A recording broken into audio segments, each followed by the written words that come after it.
عقبات کبریٰ کا ذکر، بڑی علامتیں جو کہ بالکل خرق عادت کے انداز میں ہوگی، جن کا معاملہ جو ہے وہ آپ کے ناپ تول میں نہیں آ سکتا، آپ کی کیمسٹری فزکس اس کا جو ہے وہ نہیں کر سکتی، ادراک ہوگا یہ قیامت کی۔ ان میں نمبر ایک کیا ہے؟ ایک بہت بڑا دھواں آئے گا، پوری دنیا کو لپیٹے گا۔ نمبر دو، دجال کا ظہور ہوگا، جو اپنی خدائی کا دعویٰ لے کر آئے گا اور بنوائے گا۔ اس کے ہاتھ میں ہو جائیں گے، قبضے میں ہو جائیں گے سارے ذرائع پیداوار کے۔ اس کی طرف بھی پہلا قدم اٹھ چکا ہو، ٹرپس کے نام سے معاہدہ ہو چکا ہے۔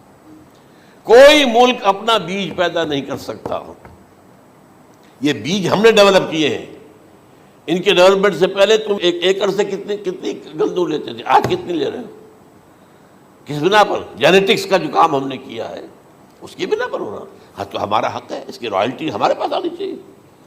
لہذا صرف ان اداروں سے، ملٹی نیشنل سے خریدا جائے گا بیج، اور بیج بھی وہ دیں گے وہ کہ جس سے جو فصل اگے گی وہ بیج نہیں لا سکتی، وہ بیج کا کام نہیں کر سکتی۔ جیسے آپ کو معلوم ہے کہ آپ کے ہاں جو گوشت کھایا جاتا ہے مرغے کا، تو مرغا وہ جو ہے اس میں مرغا ہو یا مرغی ہو، اس کے اندر کوئی وہ کیفیت ہی نہیں ہے۔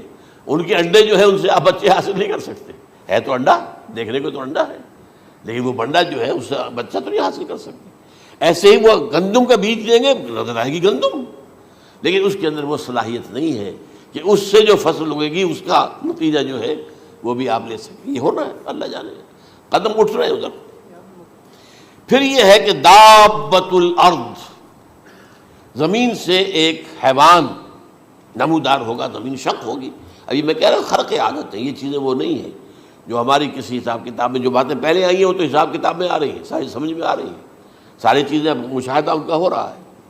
لیکن یہ ہے کہ دابۃ الارض، یہ کہتے ہیں کہ کوہ صفا، اس میں تو نہیں ہے حدیث میں، کوہ صفا پھٹے گا اور اس میں سے ایک حیوان دابہ وہ ظاہر ہوگا، تو اسی لیے فرمایا ہے وَإِذَا وَقَعَ الْقَوْلُ عَلَيْهِمْ أَخْرَجْنَا لَهُمْ دَابَّةً مِّنَ الْأَرْضِ تُكَلِّمُهُمْ، تو ہم اندر سے پیٹ کے چیر کر زمین کے پیٹ کو ایک حیوان کو برآمد کریں گے جو انسانوں سے بات کرے گا، گفتگو کرے گا۔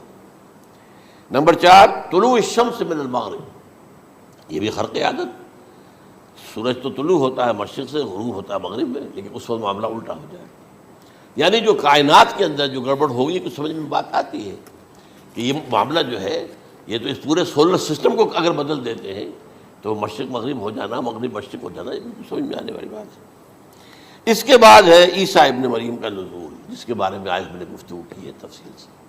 یہ نزول ہونا ہے، یہ علامات قیامت میں سے حضور نے بیان فرمایا ہے، اور قرآن مجید کی جو اصطلاحات ہیں اس کے حوالے سے میں نص قطعی جو ہے وہ میں آپ کے سامنے رکھ چکا ہوں۔ پھر یاجوج ماجوج کا ایک معاملہ ہے، یہ میں ابھی اس وقت زیادہ اس پر بات نہیں کر سکتا۔ حضرت عیسیٰ علیہ السلام کے نزول کے بعد دو کام ہوں گے، یہودیوں کا قلع قمع ختم، تمام یہود، ایک کام تو یہ ہونا ہے، اور نمبر 2 عیسائیت کا ختم ہو جانا۔ عیسائیت کی نفی کر دیں گے، بھائی تم مجھے خدا کا بیٹا بنائے بیٹھے ہو، میں تم خدا کا بیٹا نہیں ہوں، میں تو اس کا بندہ ہوں، رسول ہوں، میں نے تم سے کب کہا تھا کہ مجھے خدا کا بیٹا بناؤ۔ نمبر 2 یہ کہ وہ خنزیر کو قتل کر دیں گے، یعنی یہ تم نے خنزیر کب سے کھانا شروع کر دیا؟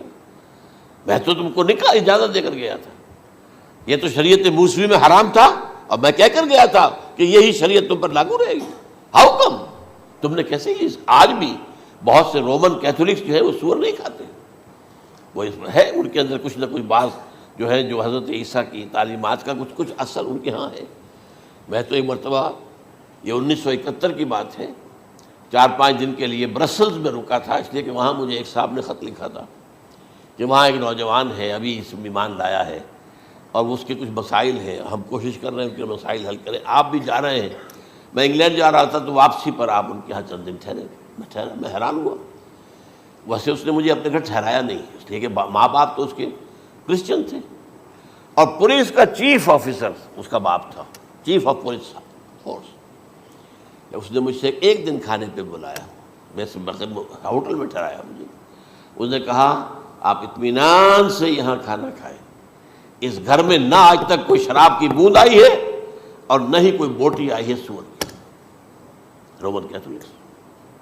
اب اکلوتا بیٹا تھا یہ عبدالعزیز نے بعد میں نام رکھا. وان کینٹر اس کا نام تھا جو کہ اوریجنل تھا. پھر اس نے نام رکھا عبدالعزیز وان کینٹر. پرانا نام بھی باہر رکھا. نہایت ایک نہایت خوبصورت. 28 سال کی عمر تھی اور اس وقت میں نے دیکھا تھا کہ اس کی فقہی معلومات جو ہے میری معلومات سے 10 گنا زیادہ. اس کی وجہ کیا ہے؟ وہ گیا تھا موراکو میں ایز اے ٹیچر ملازمت کرنے، پیسہ کمانے. وہاں وہ مسلمانوں سے اس کا ہوا رفت ضبط ہوا، اسلام کی تعلیمات سامنے آئی، اسلام لے آیا. اب اکلوتا بیٹا ہے اور ماں باپ جو ہے کرسچن کیتھولکس. جب وہاں سے واپس آیا تو پھر کہتے ہیں کہ ہمارے درمیان ایک معاہدہ ہے، وی آر لیونگ ٹوگیدر، لیکن یہ معاہدہ ہے ہم مذہب پہ بات نہیں کریں گے، بس باقی جو بھی ہے وہ ساتھ رہ رہے ہیں. لیکن میں حیران ہوا، مجھے معلوم نہیں تھا. اچھا اس کے بعد اس نے جب اسلام کا فیصلہ کیا تو اس کے سامنے سوال آیا کون سی فقہ اختیار کروں. تو اس نے بڑی جو ہے تھورو اسٹڈی کی ہے تمام فقہوں کی، کمپیریٹو اسٹڈی. ان کو کرنے کے بعد پھر فائنل فیصلہ اس کا یہ تھا کہ حنبلی فقہ میں اختیار کروں.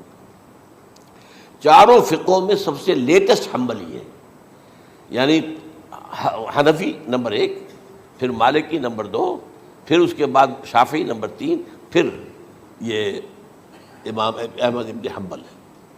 اور امام احمد ابن حنبل کے زمانے تک احادیث بہت بڑے پیمانے پر جمع ہو چکی تھی، جبکہ ابھی حضرت امام ابو حنیفہ کے زمانے میں کوئی اتنا زیادہ جو ہے حدیث کا بھی ذخیرہ نہیں بنا تھا.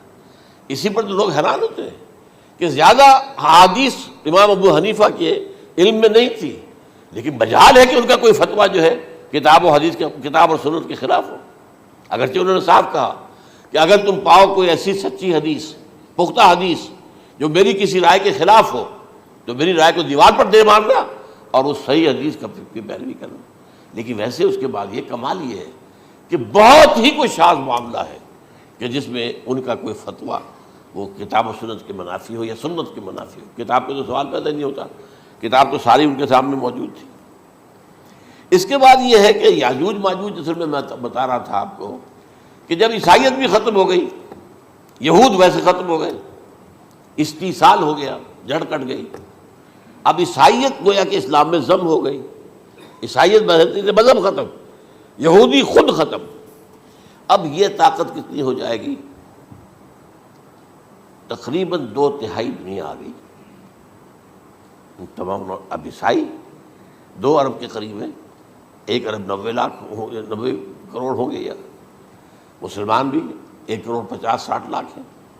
دونوں کو جوڑ لیجیے کتنے ہو گئے؟ 6 ارب کل آبادی ہے. لیکن اس کے بعد آتا ہے یاجوج ماجوج کا خروج. یہ یاجوج ماجوج میرے نزدیک چائنا اور رشیا ہے. ان کی مجموعی طاقت اتنی ہوگی اور یہ اس طرح آئیں گے ہر اونچائی پر سے اترتے ہوئے، پھسلتے ہوئے. جیسے 1962 میں جب وار ہوئی تھی بٹوین چائنا اینڈ انڈیا 1962 میں، تو وہ اس وقت کا نقشہ جو آج بھی اخبارات میں پڑھتا تھا تو یاد، waves after waves of Chinese soldiers were coming down the slopes of Himalayas. یہ تو وہ ہے نا جن کی تعداد کا کوئی حساب نہیں ہے. اور رشیا اور یہ مل کر جو ہے، میرا اندازہ یہ ہے کہ جب پہلے ملحمۃ العظمیٰ ہوگی وہ عیسائیوں اور مسلمانوں کے درمیان، اس وقت یہ دونوں پاورز نیوٹرل رہیں گی. لیکن غالباً یہ بات طے کر لیں گی کہ ویپنز آف ورلڈ جو ہے ماس ڈسٹرکشن، یہ استعمال مت کرنا. اگر یہ ویپنز آف ماس ڈسٹرکشن استعمال کرو گے تو ہم میدان میں آ جائیں گے. اس میں وہ جنگ جب ہو چکے گی، پھر حضرت عیسیٰ کو فتح حاصل ہو جائے گی، اور پھر یہ کہ یہودیت ختم ہو جائے گی، عیسائیت بطور مذہب ختم ہو کر اسلام میں ضم ہو جائے گا. پھر وہ 40 برس کا عہد حکومت ہے حضرت عیسیٰ علیہ السلام. لیکن جب یہ فتح ہو جائے گی ان پر، اب یاجوج ماجوج آئیں گے اور اتنی تعداد میں آئیں گے کہ بحیرہ طبریہ جو ہے اس کا سارا پانی پی جائیں گے. یہ تو اگر آپ کو کبھی اندازہ ہو یا کوئی آپ جانیں ان لوگوں کو جو ان چینیوں سے واقف ہیں، وہ کہتے ہیں زمین پر ہلتی ہوئی کوئی چیزوں سے وہ چھوڑی چھوڑ کے کھا جائیں گے. جہاں وہ جاتے ہیں ایز اے لیبرر، وہاں کے جو سارے کتے ہیں ختم، ساری بلیاں ختم، ہر شے، وہ جو سانپ کھاتے ہیں، ہر چیز کھاتے ہیں. اور یہ تمام ایسٹرن کنٹریز کے اندر ہوتا ہے. بڑی ڈیلیشیس ڈشز ہیں یہ، سانپ وغیرہ وغیرہ. اور یہ جس طرح کھا جائے، پانی پی جائے، ایک قطرہ نہیں رہے گا اس پر. تو پھر جو ہے اللہ تعالیٰ اس وقت جو ہے اس میں ایک ایسی بیماری پیدا کرے گا یہ سب مر جائیں. یہ معجزے سے ہوگا. یعنی ان کے اوپر فتح جو ہے وہ عام لڑائی کے ذریعے سے نہیں ہوگی، بلکہ اس کے اوپر فتح جو ہوگی وہ اللہ تعالیٰ سے ہوگی. ایک بیماری پیدا ہوگی، سب مر جائیں گے. اور اس کے بعد اللہ تعالیٰ ایسے پرندے بھیجے گا بڑی لمبی لمبی گردنوں والے، وہ ان سب کو کھا جائیں گے. جیسے ہمارے ہاں گدھ ہوتے ہیں وہ ان کو صاف کر دیں گے. ورنہ تو یہ ہے کہ پوری دنیا کے اندر جو بدبو اور جو پیدا ہوتا معاملہ اس سے، تو اس نوع انسانی کی بقا ممکن نہیں تھی. ان کے خاتمے کے بعد پھر یہ ہوگا کہ حکومت اسلامی جو ہے پوری دنیا میں حضرت مسیح علیہ السلام کی ہوگی. 45 برس وہ رہیں گے. اسی میں وہ کہلن بھی آ جائے گا، وہ فی المہد و کہلن جو میں نے شروع میں بیان کیا تھا. اسی میں پھر یہ ہے کہ وہ شادی بھی کریں گے، ان کی اولاد بھی ہوگی. اور پھر ان کا انتقال ہوگا تو حضرت حضور صلی اللہ علیہ وسلم کے حجرے میں، وہیں پر جہاں حضور اور ابو بکر اور عمر رضی اللہ تعالیٰ عنہم دفن ہیں، وہیں پہ ان کو دفن کیا جائے گا. اور قیامت کے دن حضور فرماتے ہیں کہ میں اور یہ تینوں ساتھ نکلیں گے. تو یہ ہے حالات و واقعات. بہرحال اس میں یہ ہے کہ یہ نوٹ کر لیجئے کہ جہاں تک ہمارے ہاں آج کل کا معاملہ ہے، میرے نزدیک میں یہ کہنے پر مجبور ہوں، جو رفع و نزول مسیح کو نہیں مانتا وہ کم سے کم منکر حدیث ضرور ہے. میں اس سے کم کا فتویٰ نہیں دے سکتا. اب یہ ہے کہ جو لوگ مہدی کو نہیں مانتے ان کا معاملہ میں مختلف سمجھتا ہوں. چند منٹ لے رہا ہوں آپ کے، اور اس لیے کہ ان کی حدیثیں صحیحین میں نہیں ہیں، بخاری مسلم میں نہیں. اور یہ کہ بہرحال ان کا معاملہ جو ہے وہ ایسا نہیں ہے حضرت عیسیٰ کا. حضرت عیسیٰ کے آنے کا جو کچھ ہوگا وہ تو میں نے آپ کے سامنے بیان کر دیا. لیکن یہ ہے کہ حضرت مہدی ہمارے نزدیک اس میں خرق عادت کوئی ہے ہی نہیں. جیسے ہر صدی کے مجدد ہوتے ہیں، آخری صدی کے مجدد وہ ہوں گے، اور میرے نزدیک یہی آخری صدی ہے، اور اسی میں حضرت مہدی کا ظہور ہو جانا. سعودی عرب میں کوئی خانہ جنگی ہوگی کسی بادشاہ کے انتقال پر، اور پھر اس وقت یہ ظاہر ہوں گے. اس وقت ملک کے حالات کو سنبھالنے کے لیے لوگ ان کو زبردستی نکالیں گے، چھپے ہوئے ہوں گے ایک گھر میں. یہ حضرت ام سلمہ رضی اللہ تعالی عنہ کی روایت ہے کہ ایک بادشاہ کے انتقال پر یہ خانہ جنگی ہو جائے گی، اور ایک شخص مدینے سے بھاگ کر مکے میں چھپ جائے گا. یہ تو ہے ان کے الفاظ، میں توجیہ کر رہا ہوں. یہ لوگ ان کی طرف دیکھ رہے ہوں گے کہ یہ جو وقت آیا ہے فتنے کا ہماری قوم پر، ہمارے ملک پر، تو ان کی شخصیت ایسی ہے کہ یہ بیچ میں آئیں، صلح صفائی کرائیں، اور وہ جو ہے اس ذمہ داری سے بچ کر بھاگیں گے اور جا کر مکے میں چھپ جائیں گے. پھر لوگ انہیں تلاش کر کے نکالیں گے اور زبردستی ان کے ہاتھ پر بیعت کریں گے، ورنہ وہ اتنے بڑے منصب کو. اور پھر یہ بھی ہے، ایک حدیث میں آتا ہے یصلحوا فی لیلۃ واحدہ، ایک رات میں ان کی مکمل اصلاح کر دیں گے. یعنی اگر کوئی تھوڑا بہت نقص اور عیب کوئی ہوا بھی، کوئی کمی کوتاہی ہوئی بھی، تو اللہ تعالیٰ ایک رات میں اصلاح کروا دیں گے. لیکن ہمارے نزدیک اس قدر کوئی خرق عادت ہے ہی نہیں.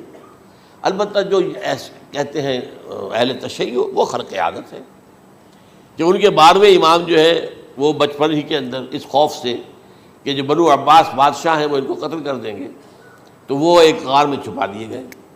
اب وہ 1200 برس سے اس غار کے اندر چھپے ہوئے، اور اس کے بعد وہ ظاہر ہوں گے، وہ امام مہدی ہوں گے. اس میں خرق عادت ہے. لیکن میں یہ کہتا ہوں کہ محض خرق عادت کی بنیاد پر ہم اس کی نفی نہیں کریں گے. کیوں؟ کیا ہم یہ نہیں مانتے کہ اصحاب کہف 300 برس تک سوئے رہے؟ یہ کیا عام بات ہے؟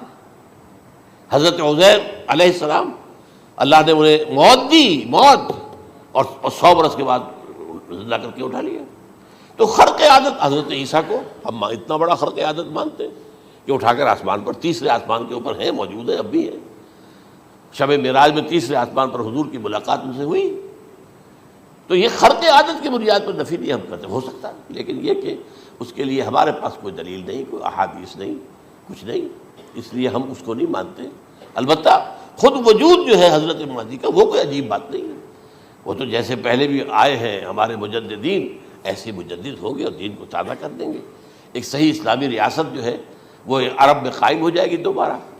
حضور نے فرمایا وہ عدل اور انصاف سے عرب کو اسی طرح بھر دے گا جیسے کہ وہ اس سے پہلے ظلم اور جور اور زیادتیوں کے اوپر سے بھری ہوئی ہوگی. تو یہ کام ہوگا، یہ تو مجدد کا کام ہوتا ہی ہے اس حوالے سے. لیکن بہرحال میں نے پھر بھی کہا کہ اگر احادیث کی کمزوری کی وجہ سے کہ صحیح عین میں نہیں ہے، اگر کوئی شخص انکار کرے تو مجھے کوئی اعتراض نہیں ہے، ٹھیک ہے، لیکن جو حضرت عیسیٰ کے نفع سماوی اور حضرت عیسیٰ کے نزول کا انکار کرتا ہے وہ کم سے کم، میں انہیں اور آگے کوئی فتویٰ نہیں دیتا کہ وہ کافر ہو گیا یا یہ ہو گیا یا وہ ہو گیا، لیکن منکر